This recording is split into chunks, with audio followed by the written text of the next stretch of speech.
पाकिस्तान का, बड़ी इज्जत के साथ मैं बोल रहा हूँ, पाकिस्तान का जन्म हुआ था 14 अगस्त 1947 को।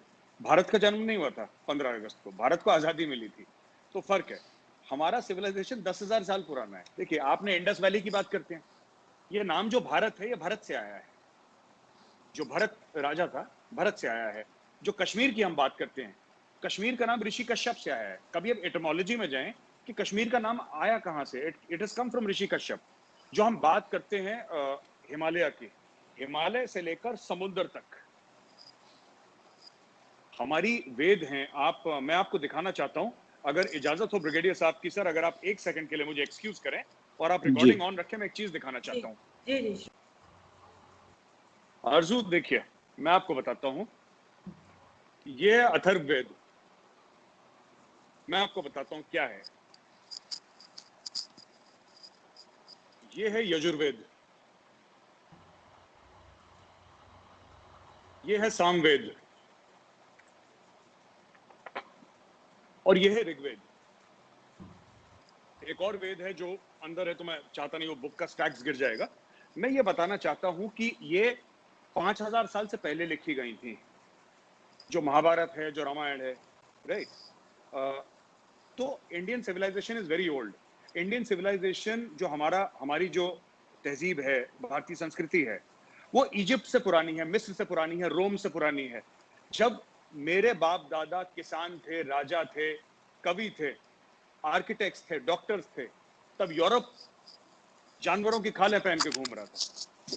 तो आपको थोड़ा सा ये लेना पड़ेगा ना कि इस कॉन्टेक्स्ट में लेना पड़ेगा। दूसरी चीज, ब्रिगेडियर साहब ने जो बात करी ना कि ब्रिगेडियर साहब ने बात करी कि कौन टेररिस्ट है, मैं आपको बताता हूं मेरे नजदीक कौन टेररिस्ट है। ठीक है, जो इनोसेंट लोगों को मारे, हथियार उठाए। हथियार कई लोग उठाते हैं, मैं ये नहीं कह रहा कि सब हथियार जो उठाते हैं सारे टेररिस्ट हैं, मैं वो नहीं कह रहा। जो आम लोगों को मारे, जो आम इंसानों को मारे, जो नॉन कॉम्बैटेंट्स को मारे। दूसरी चीज, एक तो वो टेररिस्ट, दूसरी चीज जो जंग ब्रिगेडियर साहब बात कर रहे हैं ना, जंग फौजों के बीच में होती है। 71 की जंग थी, 65 की जंग थी, कुछ हद तक 47-48 की भी जंग थी, 1999 कारगिल भी जंग थी। Two professional armies fought against each other. Kashmir में जो चल रहा है वो जंग नहीं चल रही कि एक पेट्रोल जा रहा है, आपने पीछे से लगाया आपने और AK-47 का बर्स्ट। अभी कल सरपंच मार दिया एक, वहां पे एक हिंदू सरपंच था। हिंदू तो बचे नहीं, खैर वहां पे Hindus in Kashmir are almost, मतलब कि मैं आपको ये बताना चाहूंगा, क्योंकि आप लोग आए नहीं इधर कभी, और ब्रिगेडियर साहब, आरजू जी, कभी आप आए तो हम आपको ले भी जाएंगे वहां पे। Please be our guest. पूरी एक जनरेशन कश्मीर में बड़ी हो गई जिसने कभी हिंदू को नहीं देखा। पूरी एक जनरेशन बड़ी हो गई है जिसने अपने पूरे 30 इयर्स में एक हिंदू को नहीं देखा, और हिंदू को नहीं देखा उस लैंड में जो कि 100% हिंदू था। 1300s में, 1300 जो सदी थी, उसमें Shahmir was the first Muslim king of Kashmir. उसका नाम शाहमीर था, वो पहला मुस्लिम किंग था। शाहमीर के समय it was 100% Hindu. Today Hindus are less than 1% in the valley, finished, wiped out, gone. कहां गए? मैं वही कहता हूं, देखिए ना, सुनिए, this is not to blame somebody, but Iran was not Islamic. Iran Zoroastrian था, जोरास्ट्रियनिज्म उनका फेथ था। It's 100% Muslim. ये आपके जो रोम है, रोम क्रिश्चियन नहीं था। रोम 100%, इटली 100% क्रिश्चियन हो गई है। इजिप्ट देखिए, मैं पुराने सिविलाइजेशंस की बात कर रहा हूँ। और चाइनीज का तो खैर ऊपर वाला मालिक है, वो मानते ही नहीं किसी को, तो then you don't talk about the Chinese. वो अपने लेवल पे चल रहे हैं, और ठीक है, उनके लिए, जो उनके मुल्क के लिए ठीक है। Why should we advise the Chinese? मेरा ये कहने का मतलब है कि these are old civilisations. Our civilisation is the oldest. ये आपने वैभव की बात करी, वैभव जहां पे रहता है, बनारस, बनारस इज, आप जाइए आर्कियोलॉजिकल सर्वे की आप फाइल्स देखिए, it is the oldest inhabited city in the world. हम लोग दमश्क की बात करते हैं, you know, we talk about Damascus, we talk about Baghdad. Banaras is 3,000 years older than Baghdad. तो ये आप इसको देखें, बगदाद इज आपकी 2-2.5 साल पुरानी है। ये कब से गंगा जी के तट पे है, ये कब से चली आ रही है, आप रिकॉर्ड चेक करें। बहरहाल, बात आते हैं ना कश्मीर पे। देखिए, इशू पता क्या है, एक सबसे पहले हमें यह जानना होगा, शायद पाकिस्तानी आवाम को पता है नहीं पता, पाकिस्तान यूएन के पास नहीं गया था कश्मीर को लेके, इंडिया गया था।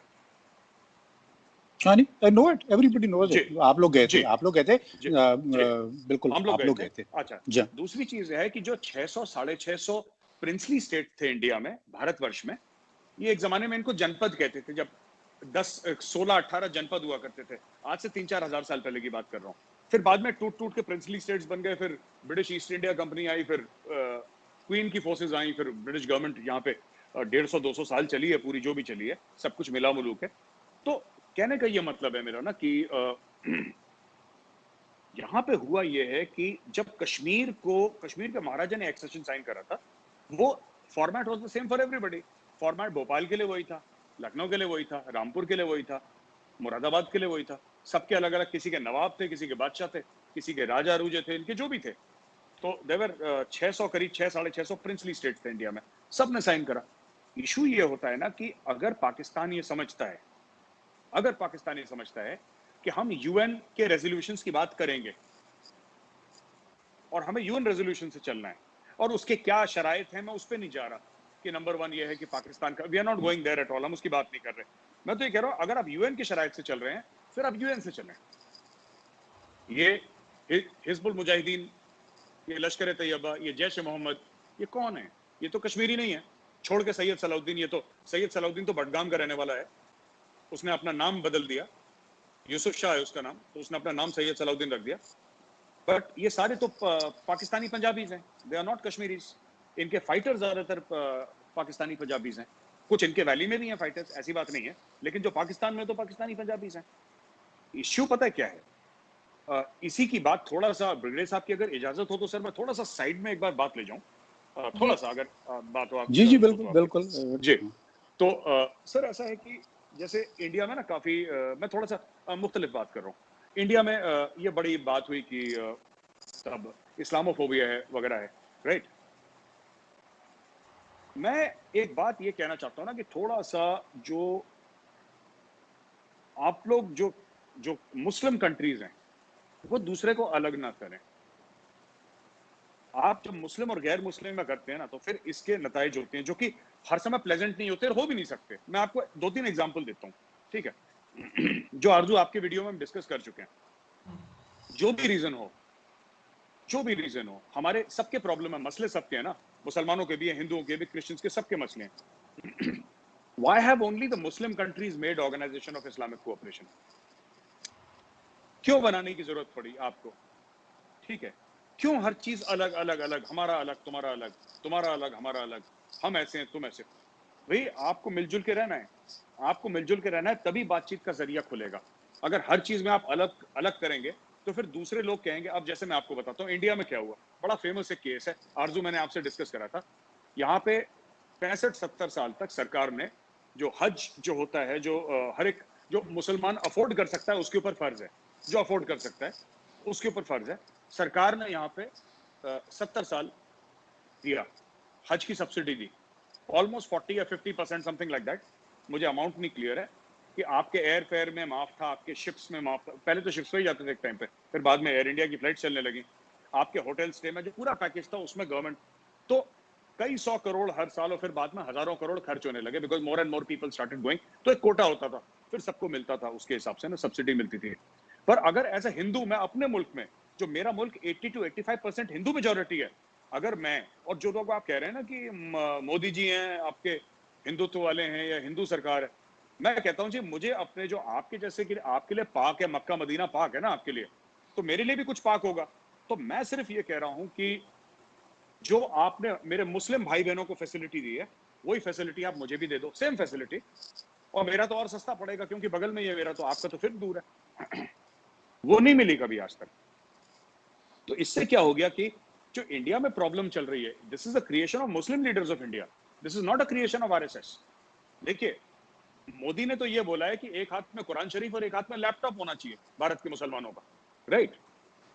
लेकिन यहां पे लोग ऐसा कहते हैं कि नहीं साहब, ये एक टिपिकल माइंडसेट को अपील करने के चक्कर में, और जो यहां पे मुसलमानों को जो अशराफिया है ना, I am sorry to say the leadership, ये बहुत जिसको कहते हैं ना far removed from the common Muslim, far removed from the common Muslim. इनको उनके साथ कोई मेल नहीं है, बस they are born in a Muslim family. इनको किसी के साथ हमदर्दी नहीं है, किसी का काम नहीं है।